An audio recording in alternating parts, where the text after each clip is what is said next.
హి ఓం నమ శివాయ్. ఓం నమ శివాయ్. ఓం శ్రీ భద్రకాళీ సమేత వీరభద్రస్వామిని నమో నమః. మాతృ పితృభ్యో నమః. ఆచార్య అతిథిభ్యో నమః. శ్రీమాత లలితా త్రిపుర సుందరయే నమో నమః.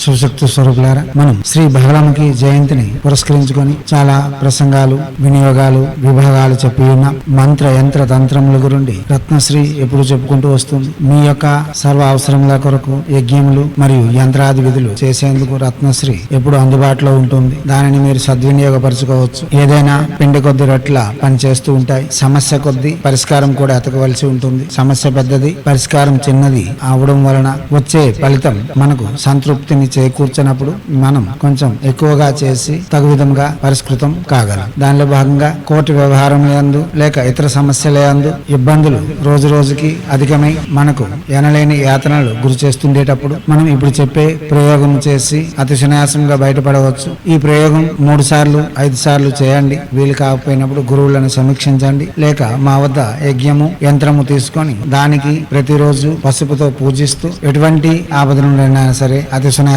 బయటపడగలరు. కాగా మీరు చేస్తున్న సాధనలకు ఈ యంత్రముని స్తంభనగా చేసుకోగలరు. కోర్టు వ్యవహారములందు, సామాజిక వ్యవహారములందు, ఆధ్యాత్మిక వ్యవహారములందు మరియు క్షుద్ర తంత్ర ప్రయోగములందు ఈ విధానములు చాలా వరకు ఉపకరిస్తాయి. అయితే వస్తున్న సమస్యలకు ఎదుర్కోవడం సాధ్యం కానప్పుడు బహుళముఖి జన్మదినమున లేదా శుక్లపక్ష అష్టమి, కృష్ణపక్ష అష్టమి, పుష్య నక్షత్రంతో వచ్చే మంగళవారము లేక మంగళవారము, శుక్రవారము ప్రారంభించి కూడా చేయవచ్చు. మనం 5 పసుపు వస్త్రములను మన ముందు ఉంచుకొని దానిలో కొమ్ము శనగలను దానిలో ఉంచి ప్రతి వస్త్రములో ఉన్న కొమ్ము శనగలకు 32 చొప్పున ఇప్పుడు చెప్పే మంత్రమును చెప్పి దానిని మూట కట్టి తూర్పు, దక్షిణం, పశ్చిమం, ఉత్తర దిశలయందు కట్టి, అనగా ఏదైతే వస్త్రములో మీరు కొమ్ము శనగలు ఉంచి ఉన్నారో ఆ కొమ్ము శనగలను 5 వస్త్రములలో ఉంచి ఉన్నారు. వాటికి ప్రతి దానికి మనం ఇప్పుడు చెప్పే మంత్రముతో 32 సార్లు చెప్పిన పసుపుతో పూజించి తర్వాత దానిని ఒక మూటలా కట్టి తూర్పు, దక్షిణ,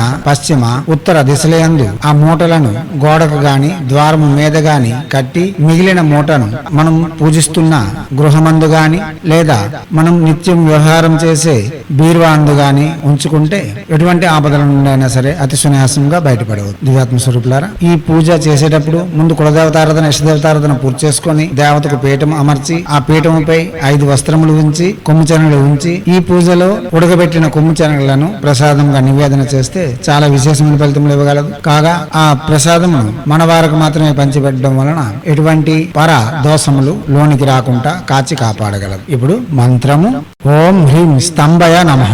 మంత్రం మరోసారి ఓం హ్రీం స్తంభయ నమః. మంత్రం మరోసారి ఓం హ్రీం స్తంభయ నమః. ఇదే మంత్రమును హ్లీం బీజంతో కూడా చెప్పుకోవచ్చు. ఇప్పుడు హ్లీం బీజ సంపుటిత బహుళముఖి స్తంభన మంత్రము. మంత్రము ఓం హ్రీం స్తంభయ నమః. మంత్రం మరోసారి ఓం హ్రీం స్తంభయ నమః. మంత్రం మరోసారి ఓం హ్రీం స్తంభయ నమః. దివ్యత్మ స్వరూపులారా, ఏ మంత్రమైనా వాచక జపమే చేయాలి. తొలి సంధ్య మరుసంధ్య కులదేవతారాధన, ఇష్టదేవతారాధన పూర్తి చేసుకుని తర్వాత ప్రత్యక్షంగానే జపం చేసుకోవలసి ఉంటుంది. శుచి శుభ్రతలు పాటించవలసి ఉంటుంది. మద్యపానము, మాంసభక్షణ, పరస్త్రీ వ్యామోహము, ధూమ్రపానము నిషేధం. జపం చేసిన నాలు మనం దీక్ష కంకణబద్ధులుగా చేయగలగడం విశేషమైన ఫలితములు ఇవ్వగలదు. గురు సమ్ముఖంగా ఈ మంత్రమును గ్రహించి చేయడం వలన ఇంకా విశేషమైన ఫలితములు ఇవ్వగలదు. దిగ్బంధనాది విధులు నేర్చుకొని గురువు వద్ద నుండి యంత్రములు తెచ్చుకొని చేయడం వలన ఇంకా విశేషమైన ఫలితములు ఇవ్వగలదు. మీరు ముందు ప్రయత్నపూర్వకంగా చేయండి. ఒకవేళ కానప్పుడు మమ్మల్ని సంప్రదించండి లేక గురువులను సంప్రదించండి. యజ్ఞ యాగాదులు యంత్ర విధులతో చేయగలిగితే ఎటువంటిదైనా సరే అతి శీఘ్రంగా పొందవచ్చు. అదే ప్రకారంగా కింద డిస్క్రిప్షన్ లో లింక్ ఉంది. ఓపెన్ చేసి మీ అనుకూలత కొలది మంత్ర జపములు చేయండి. మీరు ప్రసంగములను విని ప్రత్యక్షంగా మంత్ర జపం చేయండి. లేదా మా వద్దకు వచ్చి యజ్ఞాది విధులు గావించి యంత్రములు తీసుకుని వెళ్లి చేయండి. లేదా మీరు యజ్ఞము యంత్రము మా చేత చేయించుకొని చేయండి. లేదా గురువులను సమీక్షించి చేయండి. లేదా